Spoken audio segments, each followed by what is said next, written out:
I get the economic hardship. Everybody gets it. Everybody feels it. You want to go to work? Go take a job as an essential worker. Do it tomorrow. No, there are people hiring. You can get a job as an essential worker. So now you can go to work and you're not going to kill anyone. New York Governor Andrew Cuomo issuing a scathing message to protesters outside of the state capitol who were demanding that he reopen the state's economy. Here to react is Fox News contributor Tammy Bruce. Good morning, Tammy. Good morning. Hi there. Good morning. Hi. You tweeted out about this. You said, wow, every now and then the facade slips. #heartless. Why did you feel it was important to tweet that? Well, he's been getting a lot of good reviews, if you will, for what he's been saying on a day-to-day basis, as though he's the second coming in some sense, that he's a fabulous person. And I think what's really good on a day-to-day basis is every now and then you really get to see who people are, and the curtain is pulled back. The level of contempt in that statement was extraordinary. It was a treatment, and when you say protesters, these were regular citizens, reporters spoke to them, who have run out of money, that they've lost their businesses. They don't know what's coming the next day. And he's treating them and speaking to them as if they're infants. We all know what's at stake here. We all know this is a life and death issue. And when he says we all feel the economic impact, Andrew Cuomo is a multimillionaire. No matter what happens in this environment, he's going to be financially fine. We also know the suicide rate is now an issue. And he says, in talking to some of the reporters, saying there's nothing worse than death.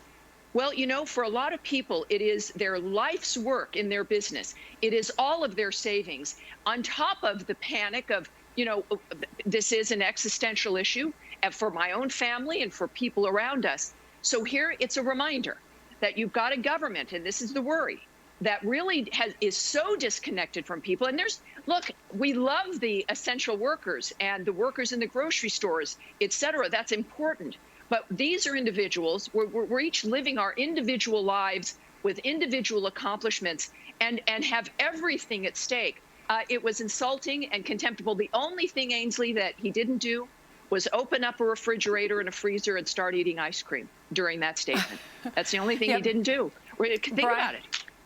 Brian keeps making the point that really, if you own a restaurant, he's telling that restaurant owner, go get a job. Is it supposed to be that easy just to go get a job in the middle of a pandemic? Everything's closed down. Most of the people that are essential are healthcare workers, are law enforcement. You have to go through training. Right. You have to go to med school. You have to become a nurse and go to, years of schooling for this. It's not that easy. And there are only so many grocery stores that are hiring right now. Well, and those individuals have been retained. The people that were working in those grocery stores who are service individuals still have those jobs. Now, if maybe you could go and, I guess, deliver food from restaurants on a bicycle, and that is a service New Yorkers have been relying on. But the fact of the matter is, it's an extraordinary attitude, a lack of any kind of compassion, any kind of empathy for people who are now, look, we've all done a good job. We know what the rules are, and we need to stick with them. We get that. But we are now having conversations about how we can get back and continue to follow rules as we have successfully flattened that curve. Remember, that was the main issue when we started. Don't overwhelm the healthcare services. We have accomplished that now. The comfort ship is leaving New York. We've done this. So this is where, when we think about when people become the budget, and when we think about if politicians really understand our lives and are making decisions for us, Andrew Cuomo just proved at least the governor's office is not doing that. And of course, they all complain about President Trump. We see him every day as well.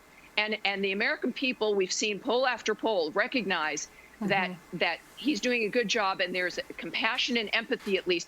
No one's going to be perfect, but my goodness, this was an outrageous statement, and New Yorkers have every right to be outraged. Tammy, thank you so much.